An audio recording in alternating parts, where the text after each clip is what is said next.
warahmatullahi wabarakatuh. Bertemu lagi dengan saya Tri Hidayati. Kali ini saya akan membahas tentang sejarah berdirinya Rumah Dinas Dokter atau Dr. Suwoning, yang merupakan bangunan yang mempunyai lokasi tepatnya di Jalan Jenderal Ahmad Yani, Imopuro, Kecamatan Metro Pusat, Kota Metro, tepatnya di depan RSU Ahmad Yani.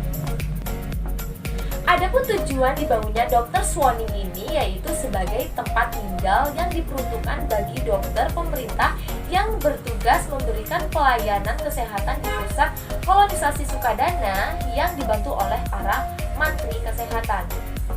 Ya, adapun arsitektur dari Rumah Dinas Dokter atau Dr. Suwoning ini yaitu dibangun dengan ciri khas bangunan kolonial, yaitu fasad bangunan utama yang simetris, kemudian menggunakan dewel atau gable, fasad dengan bentuk segitiga atau pediment, dan kemudian material dari batu bata. Kemudian entrance mempunyai dua pintu atau dua daun pintu, dan juga pada bukaan jendela besar berbingkai kayu, kemudian berbentuk kupu taruh, dan dinding di bawah berelemen batu alam. Adapun sejarah berdirinya Dr. Suwoning yaitu dimulai pembangunannya belum diperoleh dengan jelas ya. Kemudian tapi di sini jelas dimulainya pada tahun 1939.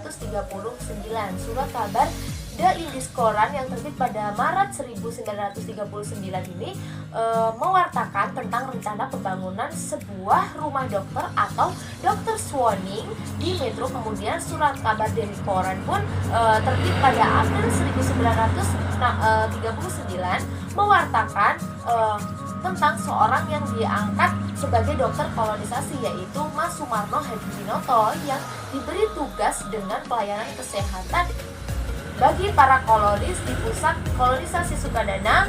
Dan untuk sementara waktu Dr. Mas Sumarno Hadiminoto masih bertempat di gedung tataan sambil menunggu sebuah rumah untuknya di kota Metro dibangun selesai. Sehingga dapat disimpulkan pembangunan dari Dr. Suwoning itu pada bulan Mei hingga Juni 1939, yang selanjutnya dalam beberapa bulan kemudian banyak surat kabar yang mengatakan perkembangan proses pembangunan rumah dokter ini sehingga menyelesaikan pembangunannya pada Februari 1940.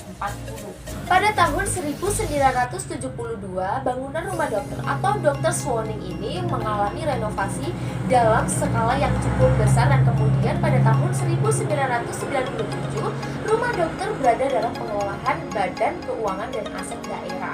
Dan kemudian pada tahun 2015 Balai Pelestarian Cagar Budaya atau BPCB menetapkan bangunan rumah dokter ini ke dalam inventarisasi